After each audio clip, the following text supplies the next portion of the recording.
Welcome, mercenaries. It's Osama. Welcome back to the Syndicate. Today's episode is going to be on the Uvalde Massacre shooting that happened, I guess I had to say maybe 2 years ago, 2022. So today we're going to discuss about the DOJ, the Department of Justice, report filing or ruling or review or whatever they call it about the response from law enforcement. And for those of you who don't know about the situation, I'll give a brief summary. There was a school shooter at an elementary school in Uvalde, Texas. I think it was called Robb Elementary, and where there was a young man with an AR-15 ran into the school and took a classroom hostage and began shooting numerous students and teachers. So the Department of Justice, led by Merrick, Garland, came out with a finding about the response and the what we already knew failure upon law enforcement duty to act to the shooting. First and foremost, before we get into it, we're going to give a salute and a moment of silence for the victims of the shooting.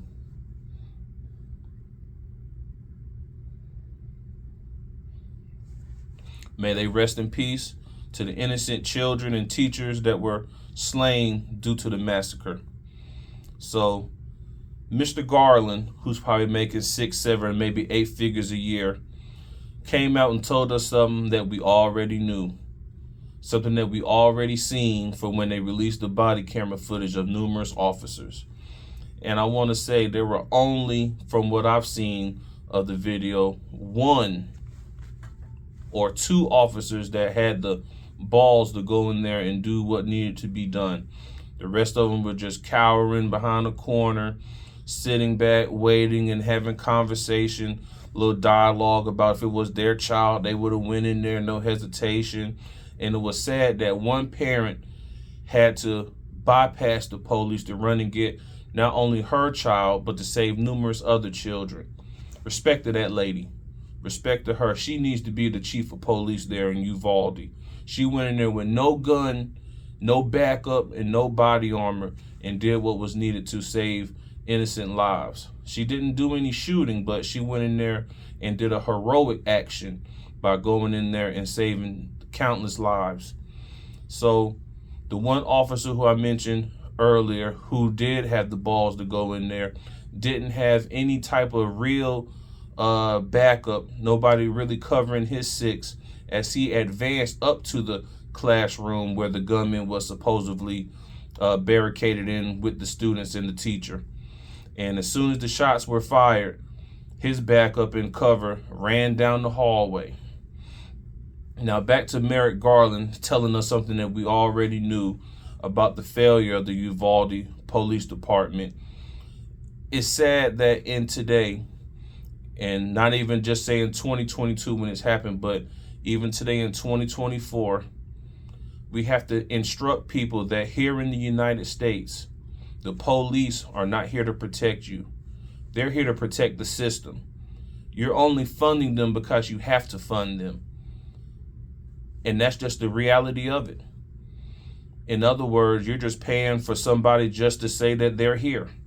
You're paying them just to say, okay, well, you know, if it's something that's mandatory for us to do, we'll do it. But in other words, to hell with you, and we got your money, and that's that. That's why I feel that citizens should only have to pay the police department when they are successful in, you know, catching the bad guy and he goes to trial, or bad woman, they go to trial, get convicted, and sentenced. That is when the people should be able to pay the police, because those people basically frauded you. You paid them, they took your money, and when it was time for them to show up, they basically, you know, just like a turtle, just went into their shell. And it's sad. But a lot of people think that the police are here to protect them, that they're their friend, and that they're here to you know, make all your problems go away. And it's just not true. It's just not true.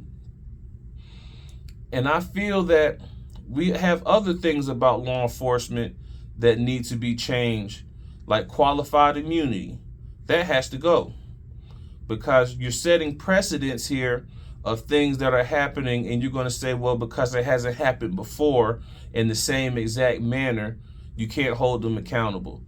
It's funny how the system likes to use the word accountability until it's time for them to be accountable. That's the irony of the country. We always like to hold people accountable until it's time to put the spotlight on yourself, and it's time for you to go out here and be held accountable, and you look for any type of excuse to try to get out of accountability. Now, I'm not painting the picture that all police are bad, because that's not true. It's a lot of people who are serving in law enforcement who are dedicated to their profession. It's probably in their blood because their parents or grandparents served, just like how it is in the military. You know, you have people whose grandfather served in World War II, then their father served in Vietnam, and now they're serving in Iraq and so forth and so on. But we have to come to grips with what's going on here in America. Now, I'm not here to be political. I don't get into the political arena. Only arena that I'm in is right and wrong. And I just feel that we just keep giving money to a organization that's just not showing up. And majority of the time, as you can see now with wrongful convictions, it's a lot of people coming home from prison 10, 20, 30, 40 years for a crime that they didn't do, because they're not going to hold the police accountable, the prosecutor accountable, the judge accountable, and they're just going to sweep things under the rug. But you know what happens when you sweep things under the rug? More and more stuff comes and a mound happens, and then sooner or later you're going to trip on that mound, on that rug, because you swept so much stuff over it, it's coming to bite you back. And people are going to say, well, you know, look at Chicago and this and the third. We're not even talking about that. We're just talking about just the system in general is just not doing what we think that they should be doing.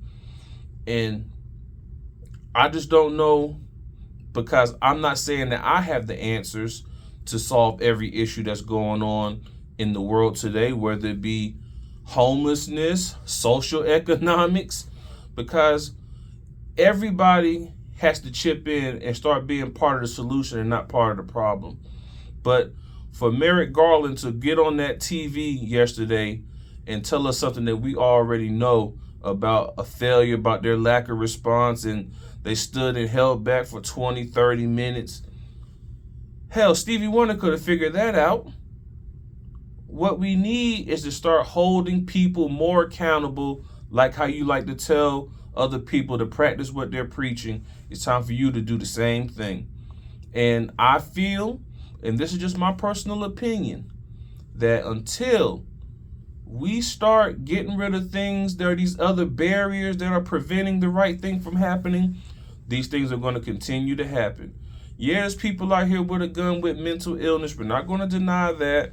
Yeah, we know that a gun is just a tool, and that until someone picks it up and does the wrong thing with it, you know, you can't always blame the tool. And I'm not about gun control. Like I said, this has nothing to do with politics. This is about doing the right and wrong thing here in America.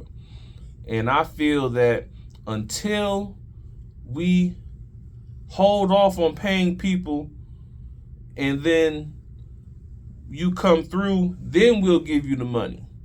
Because there's no point in me just keep pouring in money on police, pouring in. That's the only thing they seem to know how to do, is keep giving police money.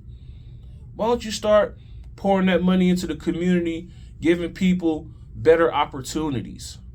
Then you say, well, that's not the government's job. Well, the government has a job to make sure that everybody has the right for freedom, justice, the pursuit of happiness, and all other things that the Constitution covers. And sometimes people like to politicize certain aspects of life, and they'll put money in certain people's hands because of certain people's beliefs of how the system should work. The system should be working for everybody every day. It shouldn't work for some and don't work for others. It needs to work for everybody. If you paying taxes, if they siphoning money out your check every week or every 2 weeks or every month, that system needs to work for you just as much as you work for them. Point blank, period. Now, Merrick Garland is going to say, well, you know, there were some significant failures. They failed X, Y, and Z. We know that already. And those people are going to leave that department, go to another department down the road or a neighboring state, and they'll get hired on with a clean slate, like it's no blemish on their record. We have to stop doing that too. You got to start holding people accountable, because if you'll fail Uvalde, you'll fail another city. And if you haven't been held accountable for one tragedy, you will never be held accountable for another tragedy. That's the point that I'm trying to push, is that we have to have true accountability if we're going to have a system that's going to work as it was designed. And I just don't think that paying people who fail is a good policy.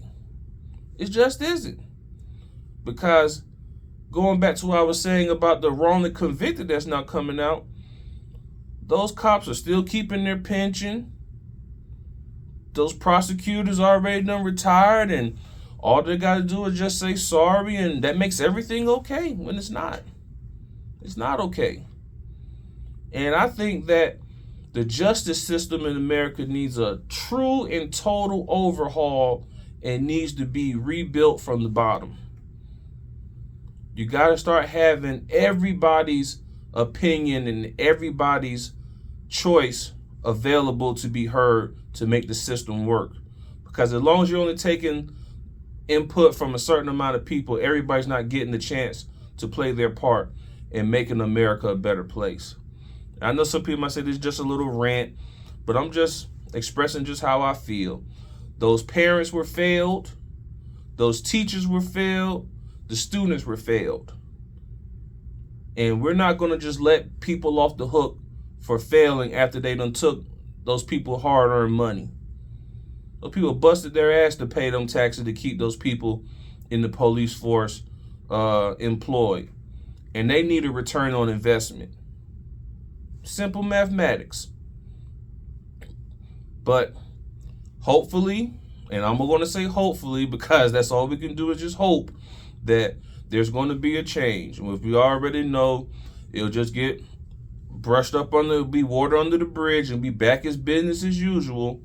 But those people failed those kids.